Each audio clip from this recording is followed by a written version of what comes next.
This episode of Satellite Sisters is brought to you by Lost and Found in Paris, by me, Lian Dolan. That's right, my new book is out April 5th. It's an art history treasure hunt with romance, wit, intrigue, and Paris. C'est magique. Lost and Found in Paris comes out in April, but you can pre-order now at your favorite local indie or at any online book retailer. That's right, order now, spend April in Paris. Merci.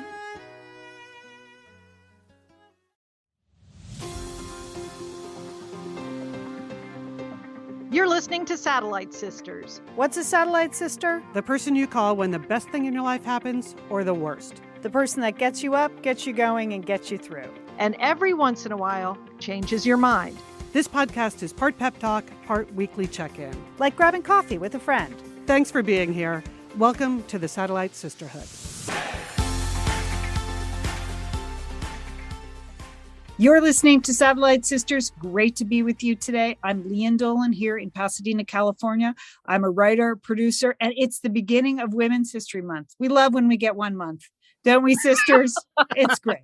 We do. Thank you so much, people who decide those things. So 1 month, which woman from history do you think would be your BFF? Liz, what do you think? Okay, this is Liz Dolan. I'm in Santa Monica. I'm the middle sister.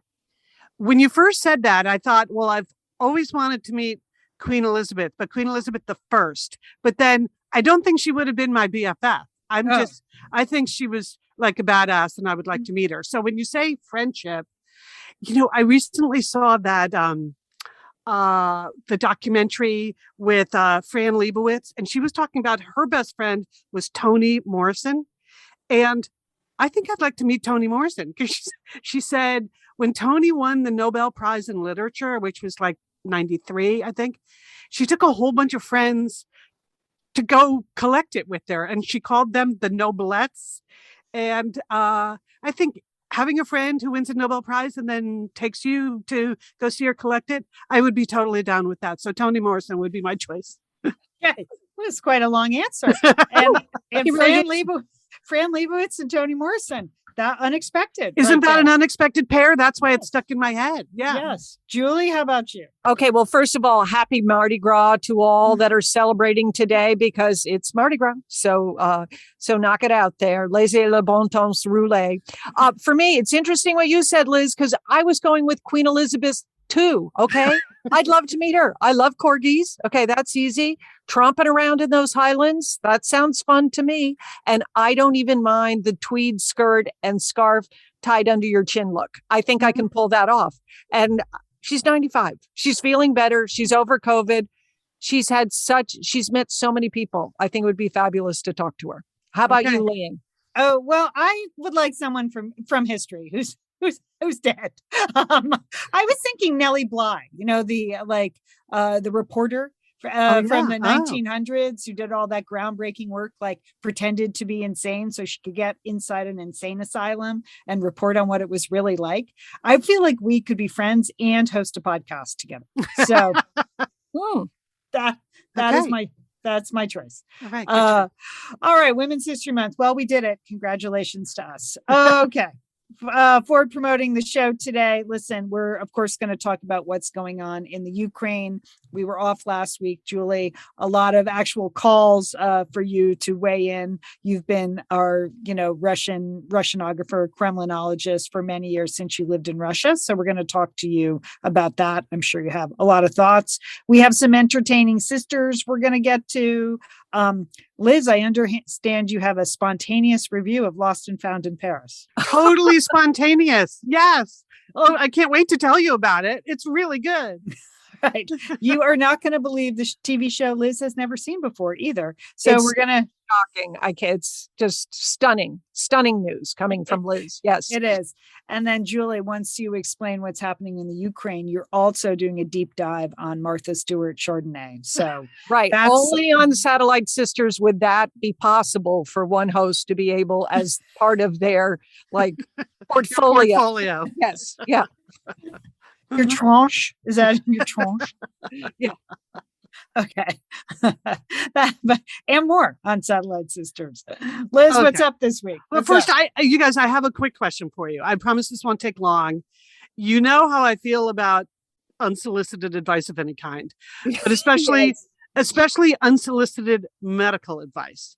So so last week I was working out in the gym. I'm doing the exercises now on the leg and finally the rest of my body. And I'm moving from one machine to the next. And this guy walks over to me and says, "Would you mind if I gave you some unsolicited medical advice?" Oh boy, I feel sorry for him. He did Well- not. He talk about picking the wrong person, right? Well, but I mean, what do you say? First of all, it's just so shocking. Like, what's going on in your head that you think that's something you should go over and say to someone? Really? So, unsolicited medical advice. Yeah, I'm sort of on record, but I hesitated for a moment because I wanted to say, yes, I do mind. But I was like, okay, hesitantly. And then he started to give me advice about my gait pattern. Yeah, dude, I am aware that I have an issue. And he was a retired physical therapist. I get it. But like, okay, I don't know. So I tried to be nice. I was like, I appreciate that, but I have a surgeon I just saw this morning. I have a physical therapist.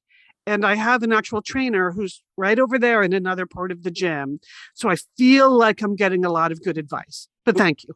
And I just sort of left it at that. But I wanted to say, oh, and by the way, don't. But I didn't. I tried to not be rude, but also just say, like, I don't know. What would you have maybe done? the response should have been, can I give you some unsolicited advice? Right? There you go, Joel. Because it's that terrible feeling that he put you in a terrible position, right? Yeah. So, Okay. Right. That would have been, I'm not sure I could have pulled that off in a nice way. Right. No, I know. But maybe that's our problem. We're always trying to be nice. Anyway, I just thought I would share that because, anyway, so that's it. Unsolicited medical advice. Pass the word. Never welcome. Yes. No, I know. I bet it was coming from kindness, Liz, but It was. yeah, No doubt. yeah. No doubt. Okay. Well, Liz and Lian, do you remember how you used to dread if you had to go to a fundraiser, even if it was for a good cause, like on a weekday night? Do you remember that? Yeah. Do you remember those days where In the before times. Times. Oh, yeah. But then they took that all away from us, and we haven't been to any fundraisers, or we haven't done anything like that in so long. Well, this past week, I actually got to go to a fundraiser on Tuesday night.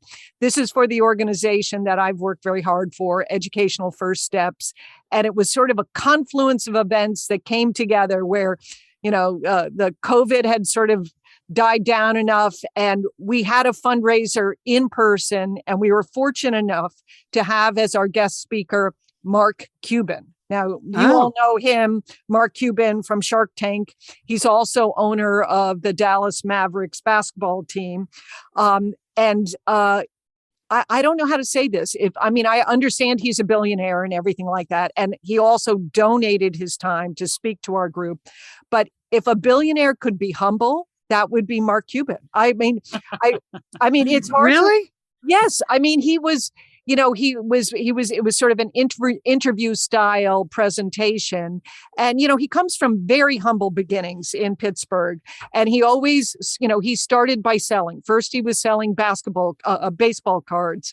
And then he moved on to trash bags. He used to sell trash bags door to door in his neighborhood. Okay. Do you realize, sisters, that in many ways, he's one of the first podcast pioneers, because one of his first businesses was streaming of a sports radio show on the internet. Do you remember that? Yes, it was when he sold broadcast.com. It was one of the very first .coms where somebody made $1 billion. He's the guy. Right. He's the guy. It was bought by Yahoo, but essentially the business was streaming a radio show on the internet, and he figured out how to do that. But he was just so inspirational, talking about how hard he's worked. Being an entrepreneur is a 24/7 job. He said he has a lot of sort of guiding principles. One of which is how you do anything is how you do everything, which I thought Uh-oh. Okay, think about that. Okay, I thought that was a good one, and I thought that we could all up our games, I guess, a little, right? Because when you put it that way, for sure. And I think he really, it really resonated with all the childcare center owners and directors in the room that have had such a terrible time during COVID, that have really, have been struggling to have someone so inspirational, someone who is so generous in the North Texas area, to have him there in person. It was great. He also talked about his new business, and I don't know if you have seen him. He's been all around in the media. It's called costplusdrug.com. And what he's trying to do is reduce the price of prescription drugs. How about that? Now, I'm not endorsing it. Satellite Sisters isn't endorsing it, but I do think it's worth checking out. He said he has 100 drugs on there now. His aim or his goal is 8,000 drugs, and he just wants to make the cost of prescription drugs cheaper for everybody. And I think that's a good goal. Yeah. Yeah. I'll admit, I'm not a huge fan of, billionaires, I'll figure it out for you. Yeah, me neither. It just feels like we need to come together as a nation and figure this out rather than let a billionaire figure it out for us, or a zillionaire. But good for him. I think his heart is in the right place, Julie. It's a worthy goal. It is a worthy goal. And, he's always been someone that's been very innovative, a disruptor. And sometimes the government can be the answer.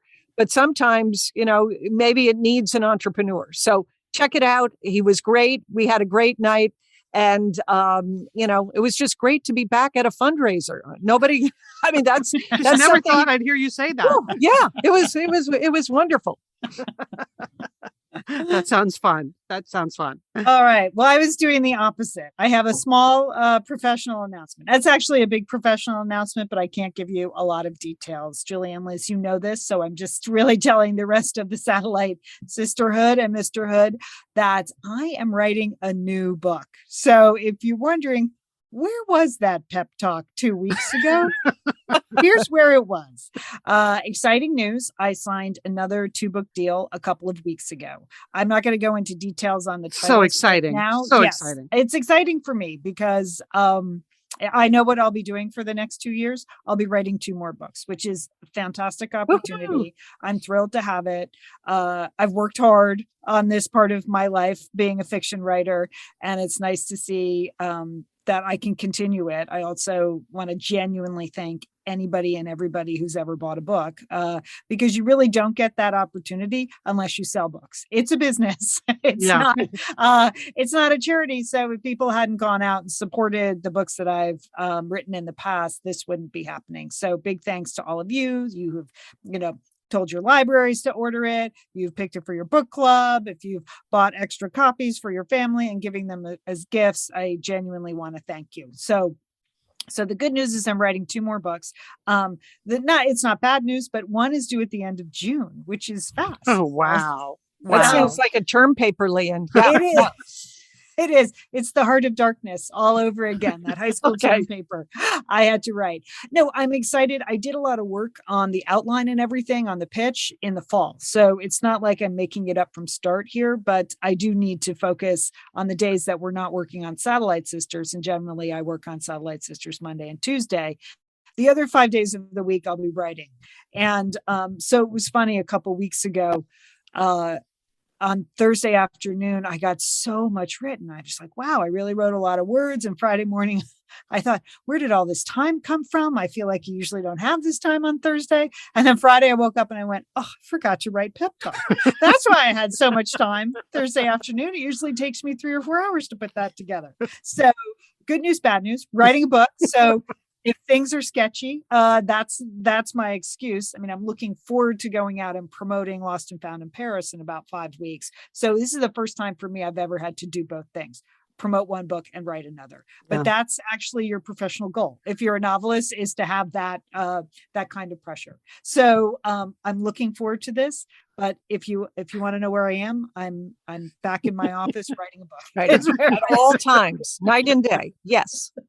But mostly pep talk will come out on schedule. Just occasionally it won't. Is that what you're saying? Yes. Right. Yes. Okay. Yeah. And that's, traditionally I'm trying to, every week we have a show, there will be a pep talk on Friday. If we're not doing a show, I won't be doing a pep talk on Friday because that will be a week that I'm really, really kind of buckling down, trying to get a lot of words written. Okay. So that's the way it's going to roll here. But we are super happy for you, Lian. That's so exciting. I'm excited too.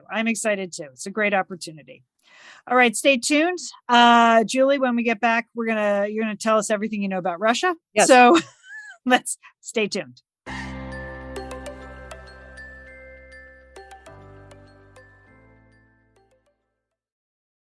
All right, Liz and Julie, I have a funny story to tell you. A couple months ago, I had to go to the dermatologist because I thought I was having a dermatological episode. I made an appointment, went in, and she looked at my skin and she said, "Well, you have dry skin." That's her diagnosis. Shocking diagnosis. She said, you need to moisturize. I was like, oh, okay. Thank you, doctor. That's doable. That's doable. Years of training. Okay. So this is why I am so glad that Ocea is now part of my life, because their fantastic body oil has turned around my dry skin diagnosis. Oh, it makes me feel luxurious and glowing and soft and nourished. And Liz and Julie, it makes me feel moisturized. I feel moisturized. That's good. That sounds like a good feeling. Well, since 1996, Ocea has been creating clean, vegan, and cruelty-free products that are safe for you and your skin and the planet. And they've done it again. Have you tried their body butter? Oh, yes. Lian, I love that. And I was telling my friend Carolyn to get that as well. Yes. I just gave it to someone for their birthday because I was like, we all need this. Everybody's getting the body butter, all my friends for their birthday. In addition to the body oil, here's the body butter. So you do not want to sleep on this product. It's even proven to moisturize skin for up to 72 hours. It feels so rich and creamy, and it transforms. I don't want to say the word crepey, but a little crepey skin. Don't even think about it. Those days are behind you. So I feel like just booking a dermatology appointment just to prove to my dermatologist I could do it. I could moisturize. Look, look how beautiful it looks. If you want to find your new favorites, this is what you do. Go to OceaMalibu.com and get a special discount for Satellite Sisters listeners. You're going to get 10% off your first order with promo code SATSisters at OceaMalibu.com. You get free samples with every order. And who doesn't love samples? Everybody loves free samples. And orders over $50 get free shipping. You're going to want it all. Go to OceaMalibu.com. And Ocea is spelled OSEA Malibu.com. OceaMalibu.com. Don't forget to use the promo code SATSisters. Thanks, Ocea. Liz, Julie, how often do we say this at Satellite Sisters? Time is money. Time is money. Yeah. It's money. We say it a lot, Lian. But can we actually manifest this, Liz? Time is money. Or are we wasting our time going to the post office? Mm-hmm. Not anymore. And not wasting time anymore. With stamps.com, I can skip the trip and focus on how to take my small business to the next level. I mean, I may leave you two behind now that I have a stamps.com subscription. Oh, okay. We dare you. We dare you. Well, you do have a whole other business. I mean, you're an author. You have things to ship. You have things that have to go places and be places. Yes. On time, Liz. Across the country. Promotional. Yes. And I'm very busy. I don't have time to wait in line. That's why I love it that I can print my official postage right from my computer to save money in the process. So that's great. I'm spending less time at the post office and more time writing away, making my customers happy. Yes. I hope. I hope reviews are good. Whether you're an office sending invoices, a side hustle Etsy shop, we have those, we know it, or a full-blown warehouse shipping out orders, stamps.com will make your life easier. All you need is a computer and a standard printer. No special supplies or equipment. You're up and running in minutes, printing official postage for any letter, any package, anywhere you want to send. So stop overpaying for shipping with stamps.com. Sign up with the promo code SISTERS for a special offer that includes a 4-week trial, free postage, and a digital scale. I can't overstate how fun it is to have your own digital scale, by the way. Nice addition to your office operation. Taking me to the next level. It makes you seem really cool, Lian. Yeah. Taking me to the next level, girls. No long-term commitment or contracts. Just go to stamps.com. Click the microphone at the top of the page. We love that. This is the one with the microphone, listeners. Yeah. Click the microphone and enter the code SISTERS. Stamps.com. Click the microphone and enter the code SISTERS. We're the Satellite Sisters. We're back. Okay, Jewel, what do you got? Everyone wants to know what your thoughts are on what's happening in the Ukraine and Russia's role in that. Right. I mean, we went away for 1 week and really hell in a handbasket there. Now, 6 weeks on this show ago, I said we should always take Putin at his word. And he did exactly what he said he was going to do. He said he was going to, he wanted to reclaim the Ukraine. And, it's just an awful, awful time now. So perilous. But, Liz and Lian, you've been to Moscow. You came to visit me. And when you were there, you saw the maps in the museum of what the former Soviet Union looked like or what old Russia looked like. You saw the Russian Empire. They never took those maps down with the collapse of the Soviet Union, right? Julia, I remember that the symbol was the eagle with 2 heads pointing in both directions towards Europe and towards Asia, right? Right. That's exactly right, Liz. The 2-headed eagle, east and west, looking east and west. And I think that's been Putin's view. I mean, I know people think he's insane. I mean, he's brutal. And I guess he's puffy right now, but I don't know if he's insane because I think this has all been part of what he has attempted to do in Crimea, in Georgia. Certainly, he moved into Kazakhstan this year and helped put down a revolt there. He has a new agreement with Azerbaijan. So this awful thing that we are seeing play out in front of us, I think is very much what is rational to Putin. So that's pretty scary. And I think I was really most shocked, obviously, because he's put his nuclear weapons on high alert, and that he warned us just last week that if we attempted to interfere, that the response we'd see was like nothing that has ever happened in history, and that is scary. Yeah. That is really scary. And I know that, I heard Jen Psaki today talking about how they are trying to, calm down the rhetoric. They, nobody wants any kind of escalation, and that the United States is trying to be very careful not to escalate this situation. But just as we're doing this podcast today, there's terrible shelling going on in the Ukraine. And, I think the outpouring of support by, people from all over the world is for Ukraine is amazing. Mm-hmm. I don't know everything. I'm just someone that lived in Moscow, but I do know this is the one thing I know about the Russian army. And I learned it from my Russian teacher. I remember her coming to my apartment one day and saying that she was so pleased because she was going to be able to have enough money to bribe the Russian army officials so that her son would not be conscripted into the army. And she said, that's how it works here. If you have enough money or if you have an education, then you can bribe your way out of, service in the army. They don't want their children to serve in the army because they're treated so poorly. There's very little food. It's a terrible experience.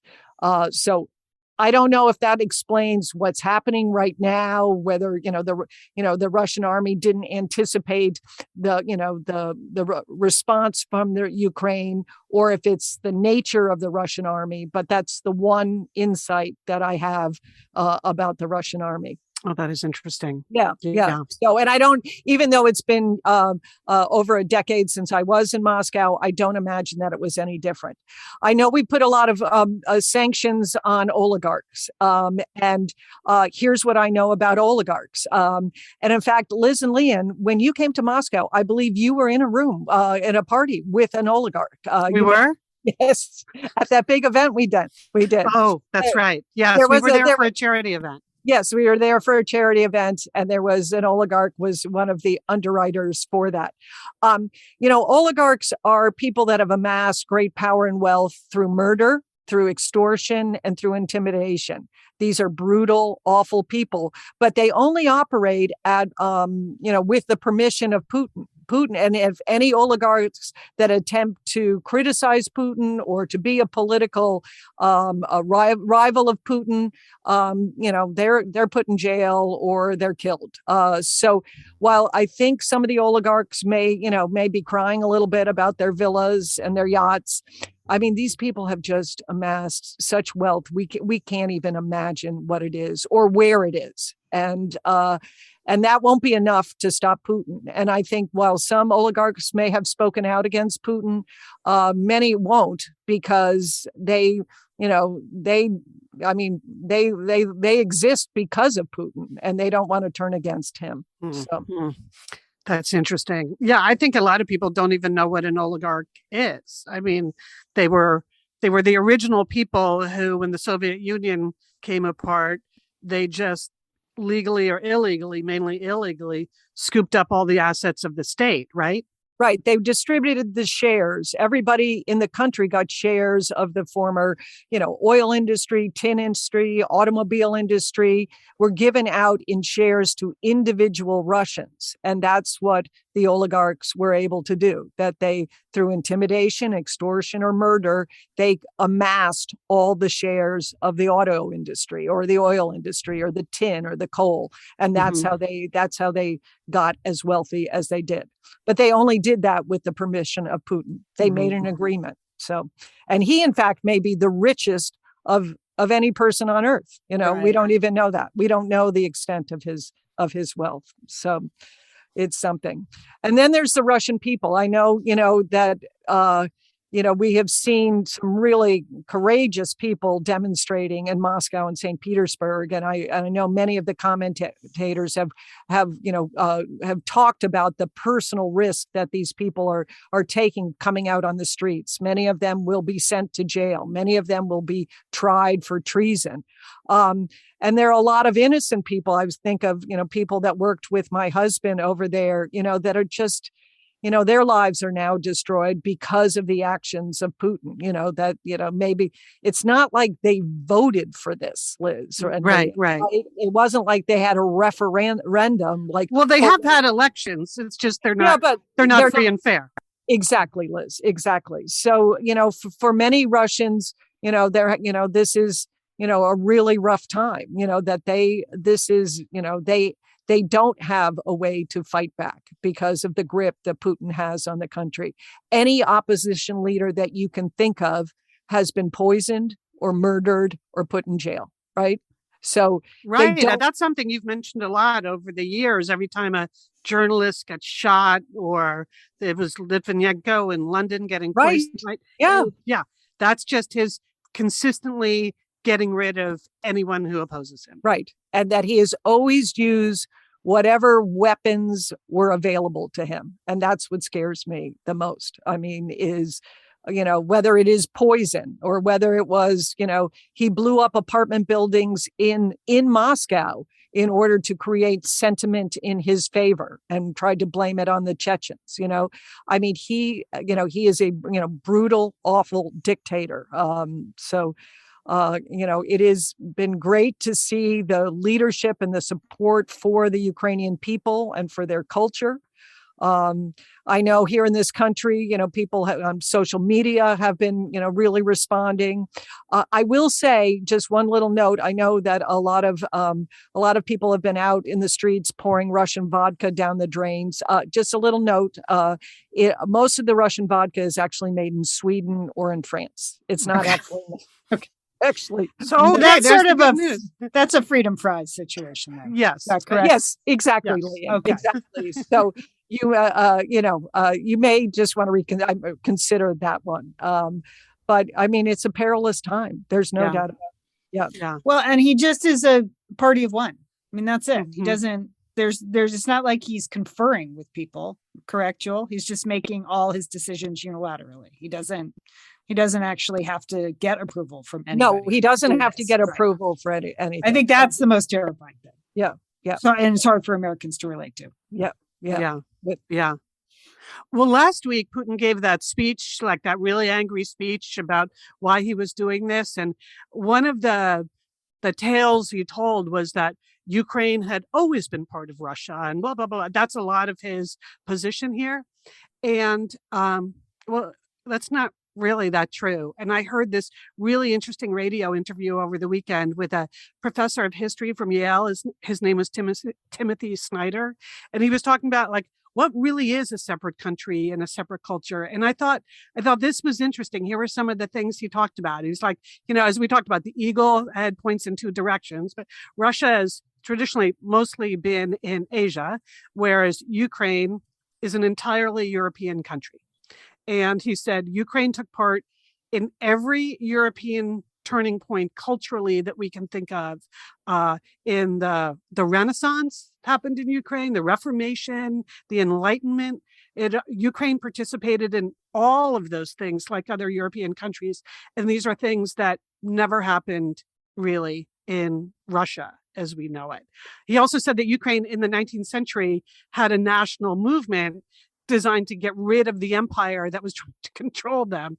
And as we know, I mean, Julie, from Russia never went through that stage, never got rid of that empire. They went from one kind of empire to another. And then most of all, something I think we can all relate to, we've been around a lot of Ukrainian people growing up. Ukraine always had its own language. It always had its own poetry and music and literature. It wasn't just part of this big, Russian or Soviet world. And I thought all of that was really interesting, sort of putting in perspective, like what makes a country, why Ukraine has always culturally been very different. And when we were talking about this yesterday, it reminded us when we were growing up, our father was part of something called the International Institute in Bridgeport, Connecticut. And what they did, it was a refugee resettlement program. And at that era, when we were kids, the refugees being settled in Bridgeport, Connecticut, were either from Southeast Asia or they were from Eastern Europe. And there were a lot of Ukrainians. And so every year, remember, we went to the Ukrainian Easter parties. Yes, Mhm. and we tried to decorate Ukrainian Easter eggs. Oh my goodness! Which are exquisite. Ours were not. But I do remember that. I remember making the Easter eggs. I remember the costumes. I remember the music. I remember the very unique Ukrainian customs. It's interesting to think that we were at so many Ukrainian cultural festivals. But anyway, I think been thinking so much about that the last couple of weeks as you watch what the people in Ukraine are going through now. It's just humbling to the way that they're standing up, the bravery of the people of Ukraine. And it's horrifying to see the pictures of the kids in the bomb shelters and people trying to get out. I mean, it's astonishing to see a land war in Europe. Let's face it. Right. That is astonishing to me. If you've never seen that before like this, and I haven't, this is really astonishing. It's just humbling. It's humbling what they're going through. We have to pray for peace. I mean, unfortunately, despite all the demonstrators in Russia, there are a lot of Russian people that support Putin because they listen to they only get the propaganda that he puts out. And they believe that Putin is kind of saving Ukraine.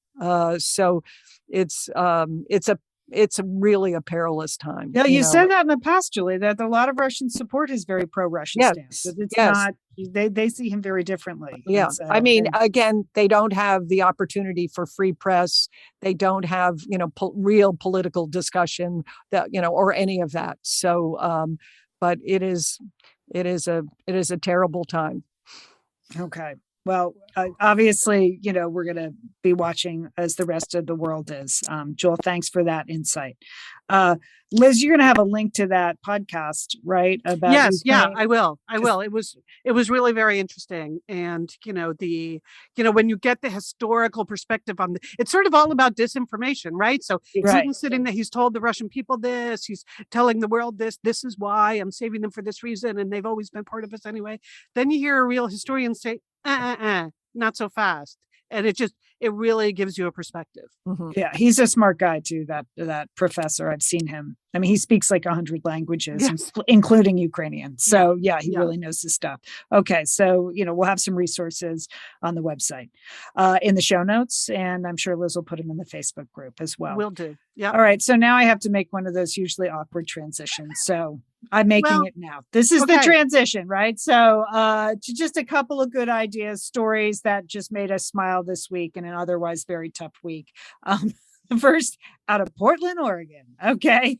A sports bar for ladies. Oh, that's right. And it's called the Sports Bra. Which is so funny. Best name ever. I like it. It's just so funny. I mean, I saw the headline, and then of course I was like, okay, of course it's in Portland.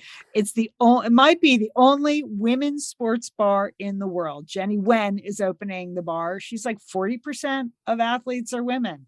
96% of all athletes on TV are men. So they wanted to create a sports bar where when you walked in, it's all women's sports on TV, that you don't have to ask the bartender to turn on, the NCAA championship for women.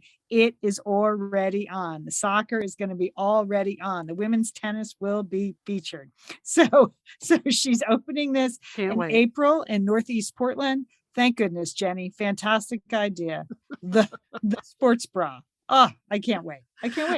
I think there's a Satellite Sisters meetup at the Sports Bra in our future. Mm-hmm. We don't know when, but that would be super fun. I can't wait to visit that place. Yeah, and certainly we have Satellite Sisters in Portland. So if you could do a little research for us, a little surveillance, head on into the Sports Bra and tell us what it's like. We'd love to hear that. Scout it out. Okay. So Sports Bra, great idea. Here's another great idea I just read about, because as you sisters know, in addition to everything else going on lately, I had to have a little dental surgery about 3 weeks ago because I needed that. And before they actually started to dig into my face, they take your blood pressure, and mine was like soaring. I hate dentists. I hate it so much. Regular dentist, bad. Dental surgery, even worse. And 1 in 3 Americans actually experience dental anxiety and fear. It's got to be 80%. Anyway, so I saw this headline in the Washington Post, and tell me if this doesn't make you feel good. Snuggle-ready dogs are available to anxious patients at some dentist offices. So here's the deal. Again, I'll post this. There are some dental practices now where they have like therapy dogs that will snuggle with you while you're being worked on. The photo, I sent it to you guys. Mm-hmm. It's like someone getting dental work, and there's a giant golden retriever laying on his chest. Didn't that look relaxing? Nothing better.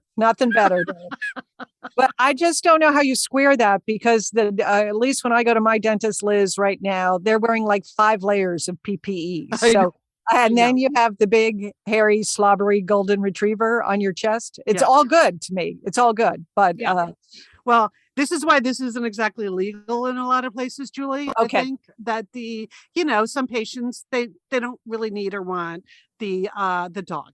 But then I was thinking, well, maybe you could bring your own dog. That would be nice. Like, I don't need to have a giant golden retriever. I could just bring Hooper, and he could like quiet my anxiety. But no, that is not true. The dogs are facility dogs. They are trained to like lay still. Because as one dentist said, when I'm working on you, I can't have a dog all of a sudden jumping up. And I thought, God. Yeah, with the drill, that wouldn't be too good. That would be awful. Anyway, facility dogs, golden retriever or any other kind, I would like to try that. If anyone lives in a place where that service is available, please try it and let us know. I think it sounds fantastic.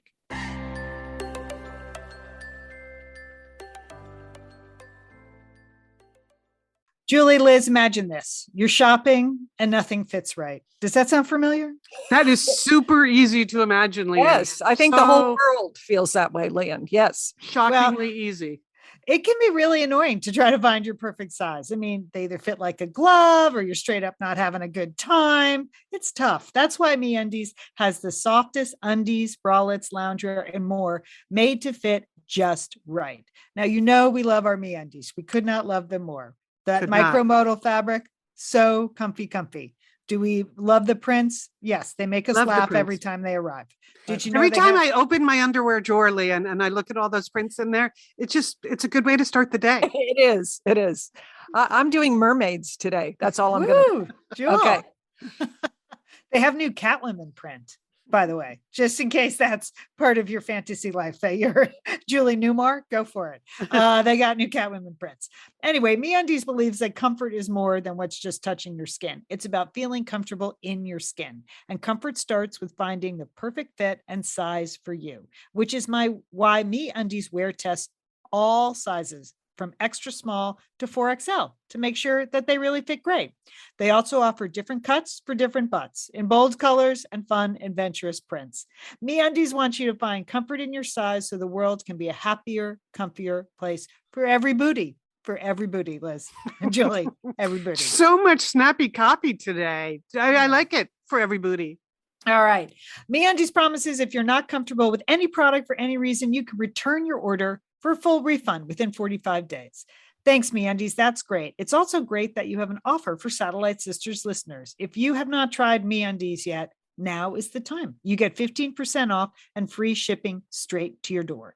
To get 15% off your first order, free shipping, and 100% satisfaction guarantee, go to MeUndies.com/sisters. That's MeUndies.com/sisters. Thanks, MeUndies. MeUndies.com/sisters. Meal prep is difficult enough, but ButcherBox makes it easy. ButcherBox is a subscription service that takes the guesswork out of finding high quality meat. ButcherBox sources their meat from partners with the highest standards for quality. No more searching the grocery store for 100% grass-fed beef, free-range organic chicken, wild-caught seafood, or anything else, because you're going to get it in your ButcherBox. Their sourcing decisions are made holistically, keeping the farmer, the planet, the animal, and your family in mind. You gotta love that. Yeah, gotta love that. Yeah. Last Sunday night, you know what I made, Liz? The most delicious chicken tenders. Is that a cut that you order from ButcherBox? No, I'm going to try that. You recommend that? Yeah, no, it's like, you know how I love their chicken thighs? I do. Yeah. So the chicken tenders are delicious. They are tender. They have a little less fat than the chicken thighs. And my family loves them like simply breaded with a little Parmesan cheese, a little mayonnaise on top to make it like kind of creamy. And then oven roast it in the oven. Oh, they absolutely love it. It's a Sunday night family fave, Liz. Okay. I like it. If you want in on this, get in on ButcherBox. Every month they ship a curated selection of high quality meat right to your home. Free shipping for the continental US. So this is your chance to never have to shop for ground beef again either. That's right. ButcherBox is giving new members free ground beef for life. Plus get a $10 off coupon. Sign up at butcherbox.com/sisters and get 2 pounds of ground beef for free in every order for the life of your membership, plus a $10 off coupon. Log on to butcherbox.com/sisters to claim this deal. Okay, you guys, I have got to tell you about this book that I read last week. It was so fun. The title is Lost and Found in Paris. And it's by a sparkling author named Lian. And normally, Lian, as you know, normally we wouldn't be on the air gushing about your book. So, of course, we try to be supportive.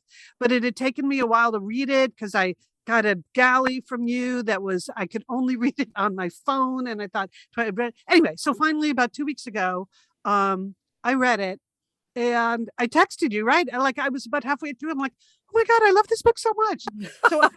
So I just want to say, like, this book, well, it begins in a museum environment. And so you think, okay, here we go. And then all of a sudden, bang, the story starts with a bang. And from there, it is smart. It is funny. It is original. It is sweet. It is snarky. It is thoughtful. You get medieval history. You get pop culture. You get some Halstonettes thrown in. Got It is you, Julie. You've read. There are some LOL moments, right? Like I really did laugh out loud. This is my favorite of Lian's books. Yes. Without a doubt. Yep. Oh my God! And don't forget, it is juicy. There is some really juicy. Some of it snarky, juicy. Some of it romantic, juicy. All of it really good. The story, Lian, it just powers forward your story. It just is so energetic. I could not believe it. I was like, how did she do this? That's what I was thinking half the time. How did you put this all together? So needless to say, I recommend Lost and Found in Paris. Hey, that's a good entertaining sisters recommendation. You know what? And it's a great tour of Paris. And a lot of people put the word Paris in their title to try to trick you, but it's really about something else. No, you're going to get a lot of good Paris in here, and you got a lot of great art world stuff, both like the fancy old art world and contemporary art, and just all of it. Obviously, I loved it. So congratulations, Lian. Thank you, Liz. Thank you. I could not have enjoyed it more. Thank you. I just want to clarify too, had I known Liz was reading the book on her phone, I would have bought her a Kindle to download the electronic version. You read the whole thing on your phone, Liz? I did, Julie. I have an iPad, but I never use it. And it's about 8 years old. So it just wasn't compatible with my iPad. And I suppose I could have read it on my laptop, but I was just laying in bed reading it on my phone. It was fine. But just imagine if I can enjoy it this much on my phone, imagine how much you're going to enjoy the actual book. You're right. Well, it comes out April 5th, all month long. It's still available for pre-order. And that's fantastic. If you pre-order it, it's like the best thing you can do for me. If you wanted to support the book or pick it, tell your library to order it or pick it for your book club book. Those are all fantastic things. I appreciate it. I'm excited now. I can't believe that it's finally coming out because I started it a long time ago. And then I wrote a bunch of books in between and then I finished it. And then the pandemic, and I didn't even know if I was going to be able to get out and about. So I'm happy that at least I can go out and do a bunch of events. There will be a big launch at Vroman's here in Pasadena on April 6th. Normally I have my sisters co-host, but I decided to do something different. So I'm excited to say that Rico Galliano is going to be the moderator. Okay. I'm going to be in conversation with Rico, Liz's former co-host at Safe for Work, and he now lives in Pasadena. So I'm like, come on, this is the law. That is going to be fun. You got to appear at Vroman's if you're in the biz. So I'm looking forward to that. That's April 6th. And then I have dates in Northern California, a lot of speaking in Southern California, the Los Angeles Times Festival of Books I will be at. I don't have the day and time yet. They announced that schedule in a couple weeks. I'm going to be at the Pequot Library in Southport, Connecticut in May 12th. That's a Thursday night. I am trying to arrange something in Long Island for the 14th of May. That being said, I'm doing everything on my own this time on the book tour for a variety of reasons. I don't have PR help. The publisher is not setting up any bookstore appearances for me. So I'm having some trouble contacting people at bookstores. Like it's really basic. I'm like, I am DMing them on their Instagram account, like, hello, can I get the contact? So trying to get into a bookstore there in Oyster Bay, Long Island, but for Satellite Sisters who are in Long Island. So I'm still working on the event schedule, but this week I'm going to send out a newsletter that is there'll be a regular pep talk. And then I'm also doing a newsletter that is all Lost and Found in Paris information so that you'll have it all in one newsletter, event schedule, pre-order information, book club appearances, how to reach me if you want to book me on your book club and things like that. So I don't want to spam people, but I do have a lot going on and everyone's been so supportive of my books in the past. And you just heard this fantastic review. So yeah, right. If you want to remember one word about Lost and Found in Paris, the word, people, is romp. Okay. It is a romp. You are going to love it. Well, you know what, Liz? That's so funny because it got a good review in Publishers Weekly, which just came out today. I can finally announce it. And the last line is, I mean, not a rave, but it's a pretty good review. This has a bit more substance than the standard Paris romp. So, okay, I'll take it. Okay. But it has enough romp too. You don't want to go totally substance. Good combination of romp and substance. That's a good review, Liz. Well, I think we should toast that with Martha Stewart's Chardonnay. How about a glass? Now, you remember a couple weeks back on the podcast, I said that on my to-do list that I was going to try Martha Stewart's new Chardonnay. It's come out. She's made a Chardonnay with Snoop Dogg's company, 19 Crimes, and it's in most supermarkets. And Liz and Lian, I think this is the drink for you. And I have it broken down as to why I think you would like this. Now, Lian, for you, you're kind of our family renegade. And I think you would like this Chardonnay because Martha wanted to shake up the Chardonnay world. Did you know that? No. So it's kind of a renegade choice of a drink, Lian. Okay, it's not your grandmother's Chardonnay. This is something she wanted to shake it up. Now, Liz, of course, you are going to admire Martha for her marketing genius and her dedication to the brand. Okay, Lian, I know you'll like this because this bottle of wine is not a screw top. Okay. Martha keeps it classy. Yeah. Okay. Actually have to use a corkscrew to open this up. But Liz, here's how Martha's branding genius just continues. Do you realize that on the cork, there's a picture of Martha Stewart? My gosh. Liz. Really? Okay. Can you stand that? Or if that's not enough, around the neck of the wine bottle, Liz, it just says Martha, Martha, Martha. Oh. That's so Martha.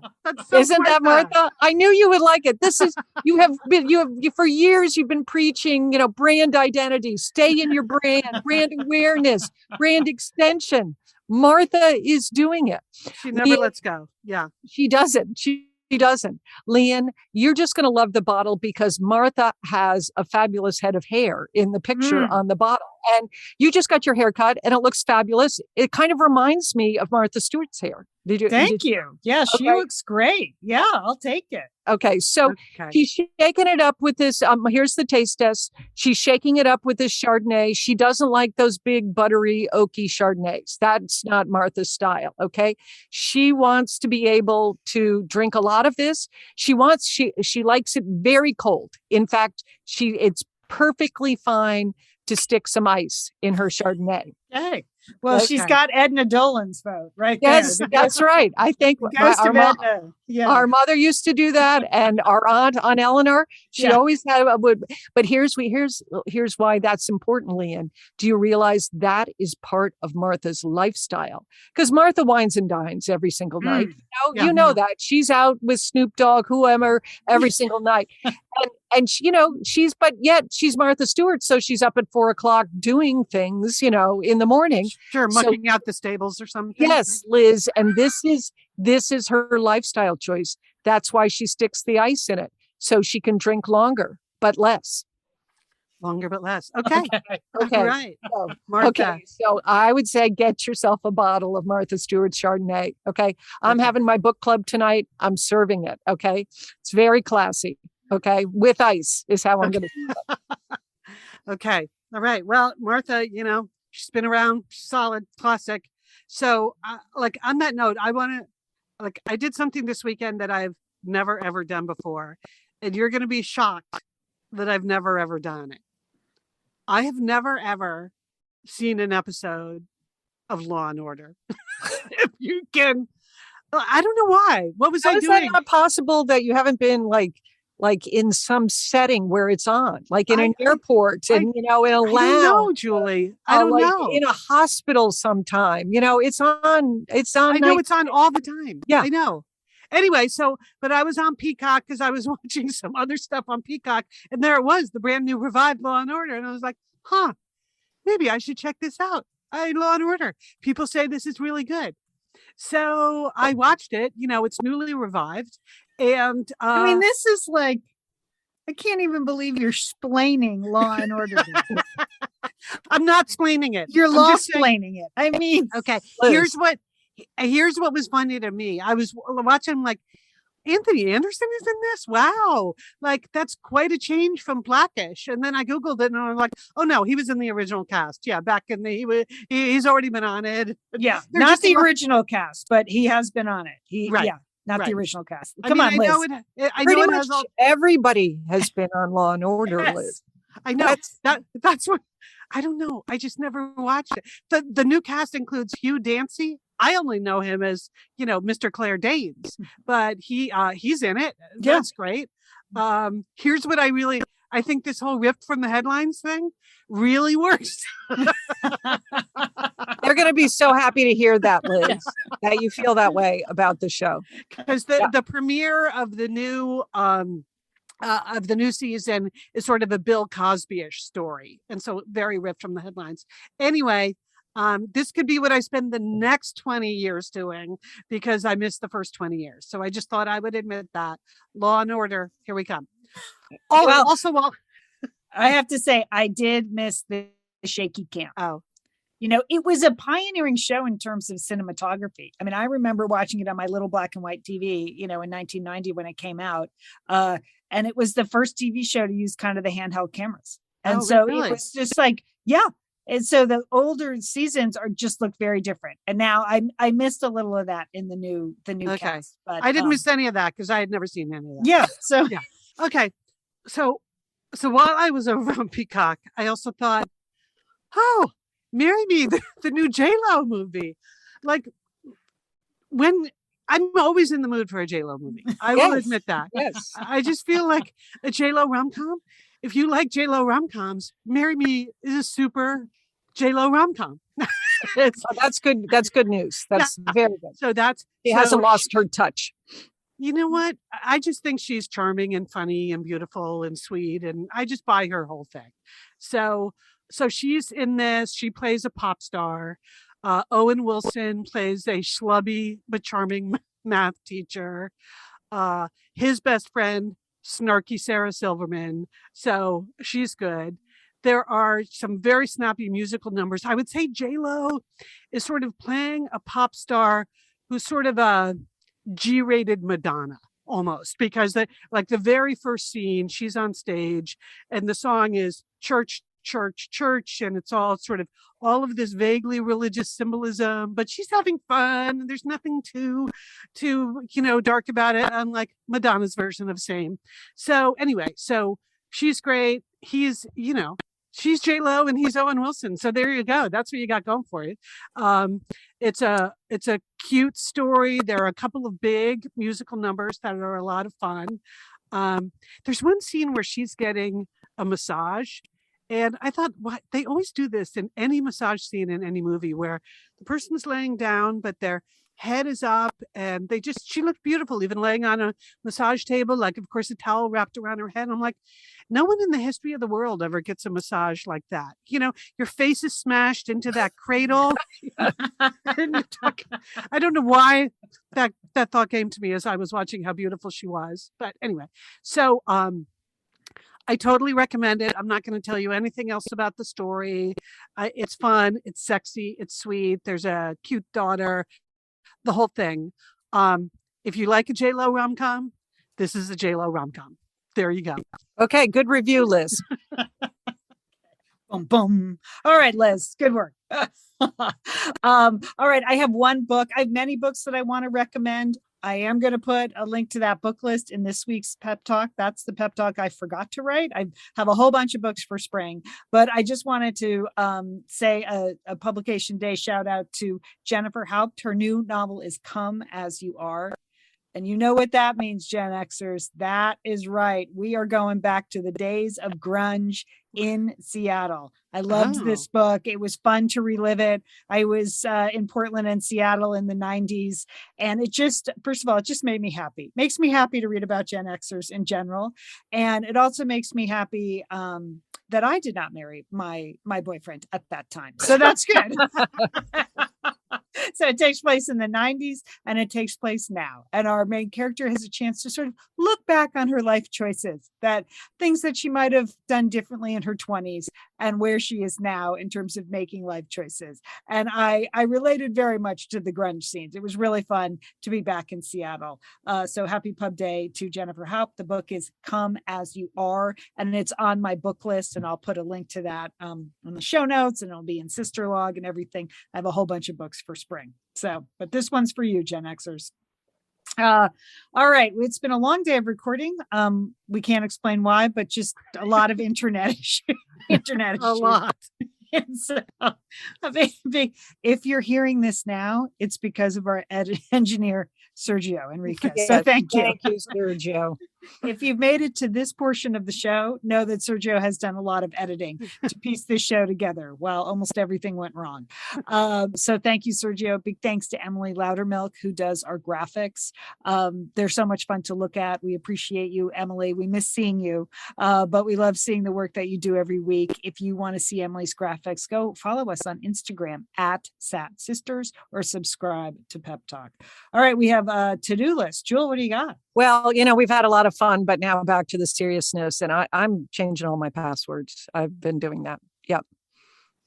Oh, really? You think you're like the I mean, cyber wars I are think, on? yes, I think all of those things are true. Yes. I don't think Putin is, he doesn't care if he's ever invited to a G7 meeting ever again, right?